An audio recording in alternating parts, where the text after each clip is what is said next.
नमस्कार दोस्तों। पौराणिक कथा अनुसार प्राचीन काल में एक साहूकार हुआ करते थे जिसके 7 बेटे और एक बेटी थी।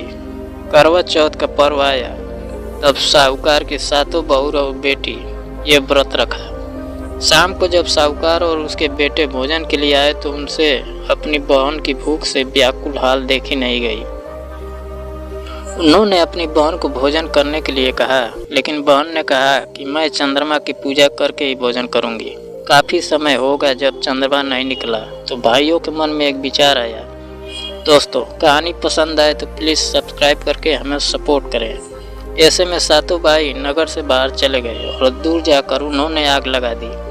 वापस घर आकर उन्होंने अपनी बहन से कहा कि बहन देखो, चाँद निकल आया है, अब उसे देखकर अपना व्रत तोड़ दो। बहन भाइयों की ये चाल समझ नहीं पाई और उसने अग्नि को चाँद मानकर अपना व्रत तोड़ दिया। छल से तोड़े गए इस व्रत के कारण उसका पति बीमार हो गया और उसका सारा पैसा उसकी बीमारी में खर्च हो गया।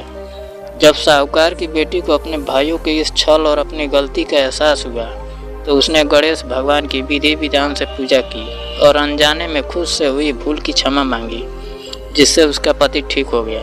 धार्मिक मान्यताओं के अनुसार ये व्रत सबसे पहले शक्ति स्वरूपा देवी पार्वती ने भगवान शिव के लिए रखा था। कहते हैं इसी व्रत के प्रभाव से उन्हें अखंड सौभाग्य की प्राप्ति हुई थी। कहते हैं तभी से सुहागिन महिलाएं अपने पति की लंबी उम्र के लिए यह व्रत रख रही है। इस व्रत से जुड़ी एक कहानी के अनुसार एक बार देवताओं और राक्षसों के बीच भयंकर युद्ध छिड़ गया जिसमें राक्षसों की जीत हो रही थी। तभी ब्रह्मदेव ने सभी देवताओं की पत्नियों को करवा चौथ का पावन व्रत रखने के लिए कहा।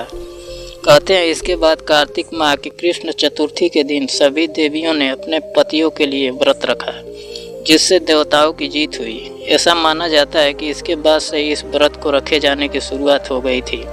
इसके अलावा कहा यह भी जाता है कि द्रौपदी ने भी अपनी पांडवों को कष्ट से मुक्ति दिलाने के लिए करवा चौथ का व्रत रखा था।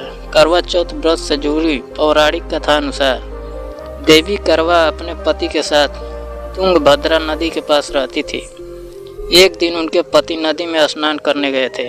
स्नान के समय मगरमच्छ ने देवी करवा के पति का पैर पकड़ लिया और वह नदी में खींचने लगा। मदद के लिए पति अपनी पत्नी के करवा को पुकारने लगा। पति की दर्द भरी पुकार सुनकर करवा दौड़कर नदी के पास पहुंची। पति की रक्षा के लिए करवा ने तुरंत एक कच्चा धागा लेकर मगरमच्छ को एक पेड़ से बांध दिया।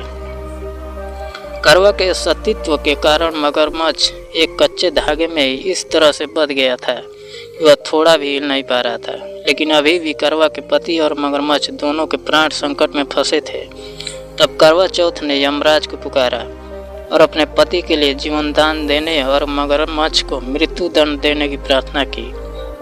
करवा के कहने पर यमराज पधारे और उन्होंने कहा कि मैं ऐसा नहीं कर सकता, क्योंकि अभी मगरमच्छ की आयु शेष है और तुम्हारे पति की अब आयु पूरी हो चुकी है। इस बात पर करवा को क्रोध आ गया और वो बोली, यदि आपने ऐसा नहीं किया तो मैं आपको श्राप दूंगी।